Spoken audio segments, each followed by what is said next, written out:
What's up guys? This is just Lyra. So for today's vlog mga sisiko, kami ay mayroong joint fellowship ng Hulo and Primrose Church of Christ. Ayan, nandito kami ngayon sa Prayer Mountain. Ayan, maganda ang lugar dito, ang sarap, nakaka-fresh. Guys, sa side na yan, dyan kayo magsusulat ng pangalan tapos magre-register para mabilang kung ilan kayo. Ayan, dito tayo magpapayad. Look at the place. Very cozy. Ayan, magbabayad tayo doon. Ayan mga sis, tapos na tayo magbayad. Meron pala tayong discount na 20% kapag may mga ID kayong pinresent ng PWD at saka senior. Ayan, may 20% discount. Sayang din. At ayan mga sisi ko, dito nagkatipon-tipon ang lahat ng kababaihan ng Primrose at Hulo. At nag-aalmusal muna ang lahat bago kami umakyat sa pipuntahan naming lugar. Ayan na nga at aakyat na. Ayan mga sis, hindi tayo kumuha sa baba kasi madami tayo. Dito tayo sa conference hall. May room tayong ni-rent. Ayan kasi hindi na, wala nang space dun sa malalaki sa baba. Pero mamaya ipapakita natin sa inyo. Ayan, aakyat tayo dito sa taas.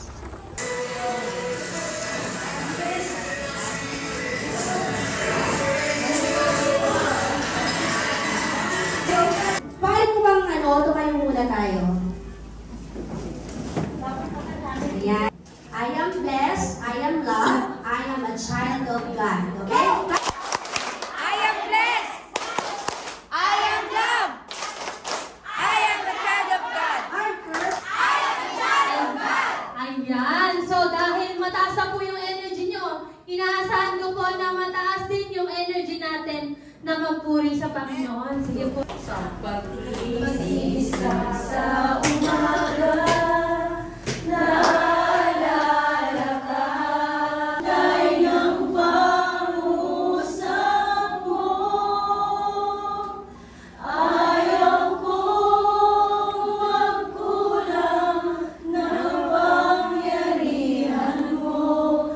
Ayaw kong magkulang ng kabanalan mo.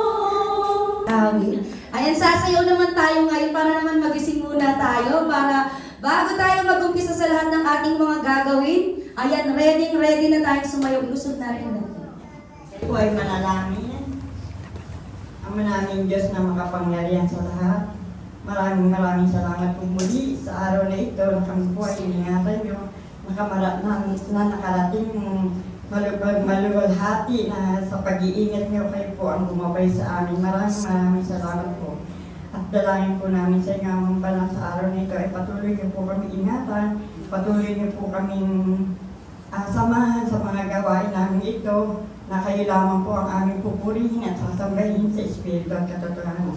Kayo po ang laging gumabay sa amin at patuloy na bigyan ng kalakasan ng katawan, kalusugan, at kagalingan sa paglilingkod namin sa inyo. Amang banal ang lahat pong ito ay amin pong idinadalangin sa matamis at makapangyarihang pangalan ng aming Panginoon Jesus at sa gabi po ng inyong banal na Espiritu. Amen. Amen. Thank you Lord.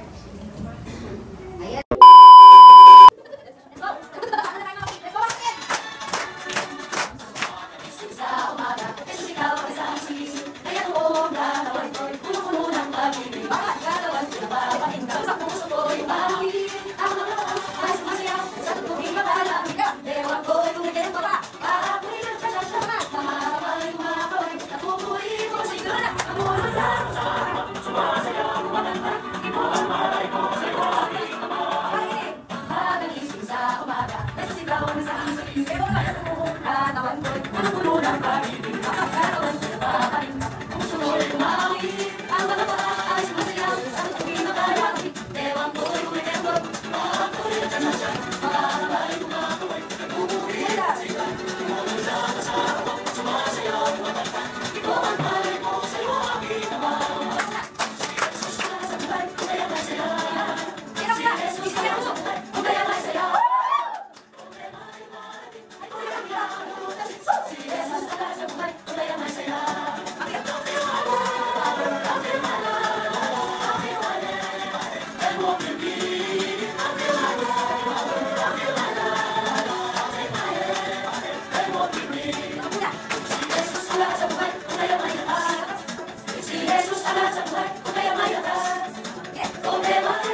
Primrose Church. Maraming salamat po sa pagdating. Welcome po tayong lahat sa ating kababaihan fellowship na combine po ng Gulo at saka Primrose.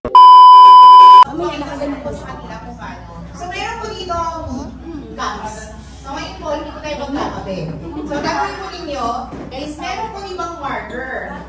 Itong marker na to is dapat nasa mapunta sa pinaka-ibabaw po. Okay? Yan ang pinaka-purpose po ninyo. Pag natapos na po ninyo mapunta sa ibabaw, so ibig sabihin, papasok niyo po sa kabilang partner nyo na po, player. Tapos ang pinaka-last player, syempre, dapat siya yung pinaka-magaling. Kasi po,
encounter nila sa sitwasyon or sa tao, kaya next time na may encounter nila yung, meron naman na malakas yung sense na kapag kausap mo, parang hindi ka pure, parang nagkukunwari ka lang, gano'n. Meron naman make it happen, no? Nakakalimutan natin na kasi minsan nadadala tayo siguro ng emotions, ng mga, kapag impatient ka, sabi ko nga, mas prone ka sa, aanihin mo yung mga decision making na hindi maganda kasi 16. Awanan mo ng Diyos. Lagi ko pag pinagdadasal gabi-gabi na wala niya ako yayakapin. Wala po nang umabot po ako ng 16 ng March. Ang Lord, kahit naman lang na sin yan, disobedience, impatience, pagpapakita natin unfaithfulness natin sa Lord is talaga may consequence. And kahit na gaano tayo ka-close sa Panginoon, makukuha natin yung ano na yun. Yung consequence ng sin natin na yun. Ayun po, Exodus, lang po. Po, diba, sa Corinthians, 1 Corinthians chapter 13 na, love is patient. So, ang Panginoon ay pagmamahal. So, yun po, na dapat, yung pagmamahal po natin, dahil sinasamba nga po natin ang ating Panginoon, nakikita din po sa atin yung pagmamahal. Alam niyo po, huwag na tayong magtaka dahil ang kaaway, kahit po mahal sa buhay, gagamitin po talaga niya para tayo i-provoke, no? Para i-provoke tayong magkasala. Si Lord nga is may mga kaparaanan siya, may timeline siya, hindi pagkahingi natin, ibibigay niya agad. Kumbaga nga, matuto tayo maghintay, matuto tayo maging patient sa mga paghihintay sa mga pinapanalangin natin.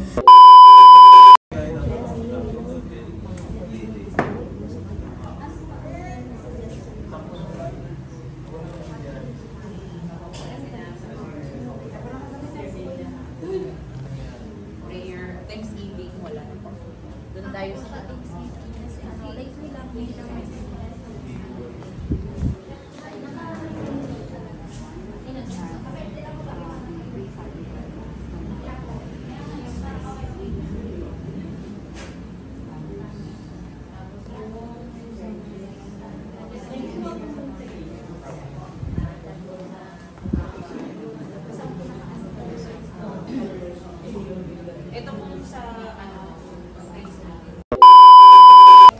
And ayan guys, we're done. Grabe, ang daming ganap ngayong araw.